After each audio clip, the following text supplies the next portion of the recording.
तो आज हम कवर करने वाले हैं risk and six. Six is a complex instruction set of computers. Instruction complexity between those architectures of computers. These are computer architectures with complex instruction set of computer and the risk is reduced instruction set of computer. इनके बीच का differences क्या है? इसके पहले differences मारता है instruction complexity. उससे पहले जानना होगा इंस्ट्रक्शन होता क्या है। इंस्ट्रक्शन होता है सेट ऑफ कमांड। कमांड कुछ भी हो सकती है। लोड फ्रॉम मेमोरी, मेमोरी से रजिस्टर में कोई हमारा डेटा जा रहा है फैच होने के लिए या ऑपरेशंस होने के लिए, सच एन अर्थमेटिक ऑपरेशंस होते हैं and they storing back to the memory. ये सारे कमांड्स होते हैं जो एक साथ ही हमारा सिस आर्किटेक्चर एक ही बारी में परफॉर्म करता है, जैसे इसमें लिखा हुआ है such as a load from memory and architecture operation and storing back to the memory all than single instruction. एक इंस्ट्रक्शन में सारा हमारा लो लेवल ऑपरेशंस वो परफॉर्म होंगे, किसमें? सिस इंस्ट्रक्शन कॉम्प्लेक्सिटी में। अब बात जाते हैं रिस्क में। Focus on simpler and instruction that typically don't one thing, typically do one thing. Example either load, store, arithmetic operation and पर इंस्ट्रक्शंस। इसका मतलब ये है ये एक ही ऑपरेशन परफॉर्म करेगा। Instruction complexity focus on one do one thing, एक ही सारे ऑपरेशंस में एक ही in between these instruction perform only one, focus only one. या फिर लोड करवा लेगा मेमोरी से रजिस्टर में, या अर्थमेटिक ऑपरेशन करवा लेगा, या store back to the memory करवा लेगा। सेकेंड थिंग इज आती है performance. CISC set of computer processor generally have more cycle instructions. CISC have more cycle instructions just like a 6 or more cycle instruction cycle is a fetch, decode, read and execute. Fetch, decode and read and execute का मतलब ये होता है कि हमारा data है वो कहाँ से लिया जा रहा है, क्या डिकोड होने वाला, क्या रीड हो। रीड मतलब स्टोर होने वाला, मेमोरी में वापस स्टोर होने। एग्जीक्यूट हमारे आउटपुट स्क्रीन पर शो करने वाला। फैच कहाँ से लिया गया है, मेमोरी से लिया गया है या हमारे रजिस्टर से लिया गया है। डिकोड उसको डिकोड करना, उसका ऑपरेशंस को दिखाना कि ऑपरेशन ऑपरेंड क्या है, ऑपरेशंस क्या परफॉर्म होने वाला है। ये हमारे 6 में होता है। इस प्रोफर generally have more cycle instructions. इसमें मोर साइकिल इंस्ट्रक्शंस होते हैं, one there more instruction cycle. And second one is RISC aims to complete instruction in one clock cycles which is lead to better performance in pipeline architecture. Basically हमारा जो risk है वो follow करता है pipeline architecture. और भी pipeline architecture है क्या? Pipeline architecture is a technique of decomposing sequential process into sub operations. Sequential process होता है C equal to A plus B. अब ये सीक्वेंशियल प्रोसेस है, सब ऑपरेशन में तोड़ने के लिए पाइपलाइन क्या करता है, इनको छोटे छोटे हिस्सों में बांट देता है। जैसे A is the input on R1 is a register जहाँ हमारा ए का वैल्यू स्टोर होगी। B to R2 input of A and B, just like that. इसका विजुअलाइजेशन क्या होता है पाइपलाइन का? जैसे A1 इनपुट लिया हमने इनपुट से एंड द R1 में स्टोर हो जाएगा एंड देन बी R2 में स्टोर हो जाएगा।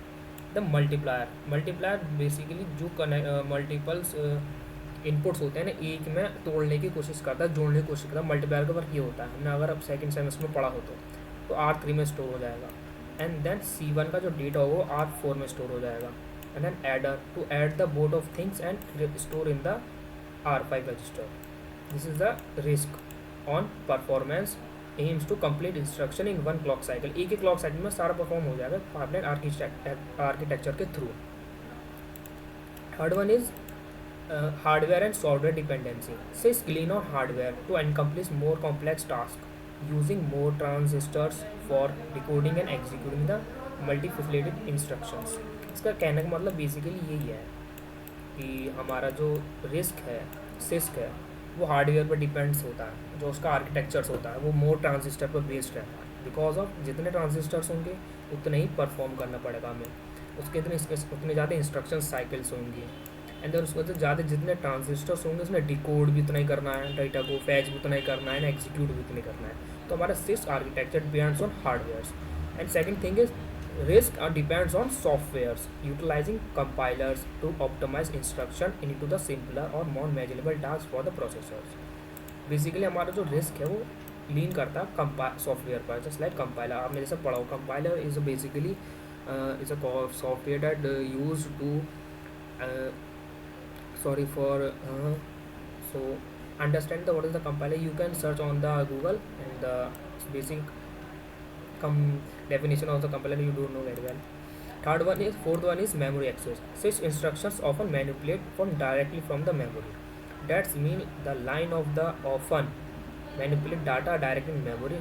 It just mean like CISC memory कहीं ना कहीं हमारे मेमोरी के अंदर इंस्ट्रक्शन स्टोर होगा. वो इंस्ट्रक्शन कुछ भी हो सकता है. अपने इंस्ट्रक्शन का सेट ऑफ कमांड होती है जो हमारी जो हार्डवेयर को परफॉर्म कराने के लिए पुश करती है. हमारे मेमोरी के अंदर कहीं ना कहीं स्टोर होगा वही. तो सिस उसे डायरेक्ट मेमोरी से एक्सेस करेगा. ऑफन वो ज़्यादातर मेमोरी पर डिपेंड्स रहता है. Fourth is risk. RISC uses load and store architecture where data must be moved on register before processing. This is a line which can understand what is the load and store architecture. Before that, understanding the RISC follow load and store architecture. This is a register basically. You can see that the ALU, and B and C, R3, R2 and R1. This is a memory where the data is stored to enter in the register. This is a C. It's a basically definition is load and store architecture. Only load and store instructions can access memory. जो हमारे instruction direct हमारे memory से ले. जैसे C equal to A+B करना है तो load from R1 to A, मतलब A का डेटा पहले R1 में जाए, A का डेटा R1 में जाएगा. Then B for R2, B का डेटा हमारा R2 में जाएगा.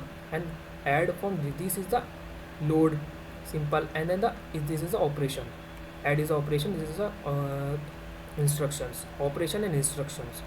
R3 and R2 and is equal to R3 and R3 is equal to R4. R3 का डेटा R3 में and is equal to A+B and store. This is second third one instruction is a operation and this is instruction. C का data हमारा R3 में से वो ये हमारा load and store architecture follow करता है फॉर मेमोरी एक्सेस के लिए. तब fifth one is uses and applications. RISC हमारा बेसिकली वर्क करता है applications like wait a minute. I just store the pipeline architecture.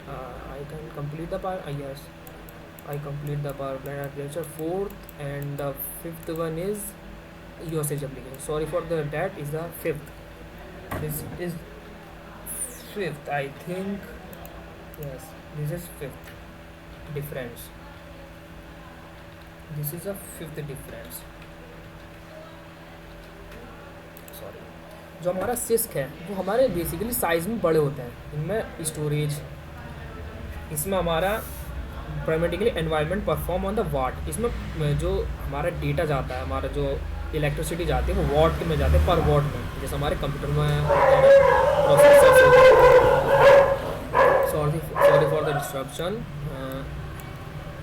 Six processor basically used for per watt power like computer के जितने processors होते हैं, Intel processor, AMD processor. These processor use in computer and desktop. So इन्हें ज़्यादा electricity की use होती है CISC architecture को. But the RISC is small in size such as a smartphone processor and called ARM processor. जो हमारे smartphone में processors होते हैं जिसमें क्रूशल छोटी सी इलेक्ट्रिसिटी जाती है हमारे प्रोसेसर में, जो हमारे डिवाइस को कंट्रोल कर पाए, वो होता है हमारा RISC architecture of computer. Thank you for this. I completed all the things when the difference between RISC and SIG. These are the basically differences on the both architectures. Thank you.